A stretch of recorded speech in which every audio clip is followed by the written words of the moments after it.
네, 당직실입니다.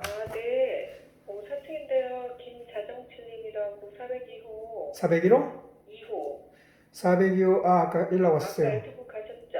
예. 이분, 딴소리 하면서 계속 가면서 예? 자기 전화하러 간다, 일으켜달라, 막 이렇게 일탑 까시거든요? 그러면 줘야죠, 약 좀.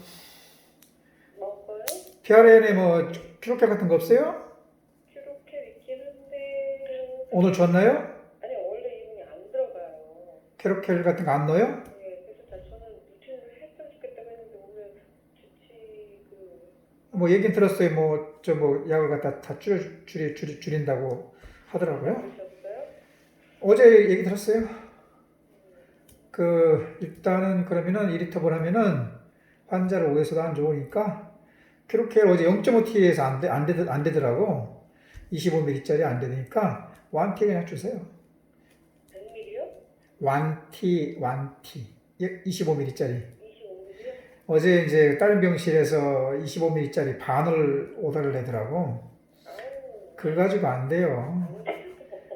그래가지고 또 나중에 2시간 후에 또 넣고 했거든요. 그러니까 이번에 1T를 그냥 주세요. 예. 환자가 밤에 이렇게 막 폭력적으로 나오고 잠도 안 자고 옆에 사람 잠 못 자고 하는데도 그 주치의 선생님은 환자를 위해서 이렇게 이런 약들을 많이 주면 안 된다고 해요. 그러면은 그 환자 건강은 좀 이렇게 크게 해칠지 모르지만 우선 간호사들이 그 환자 때문에 일을 못하고 딱 매이게 되죠. 간호사 한 명이 근무하는데 혼자 한 30명을 다 커버해야 되는데 그 환자 때문에 다른 환자 못 보게 되고 그리고 옆에 막 떠들고 막 말하고 왔다 갔다 하고 막 치고 소리치면 옆에 환자들 잠 못 자죠. 어떻게 해야 될까 이런 경우는?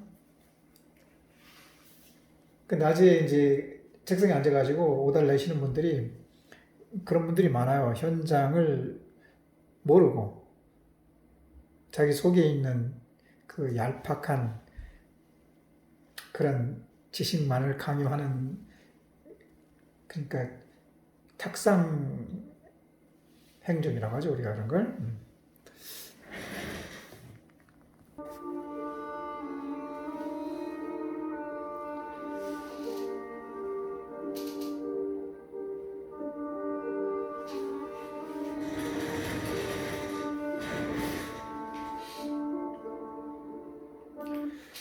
법이 지켜지면 얼마나 좋겠어요. 또 법대로 교과서대로 모든 것이 진행되면 얼마나 좋겠습니까?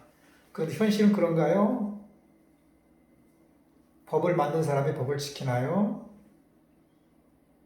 의학 교과서에 있는 대로 환자가 그렇게 되나요? 그래서 이제 법은 멀고 주먹은 가깝다고 그리고 이론과 실제가 다르다고 하는 것 같습니다.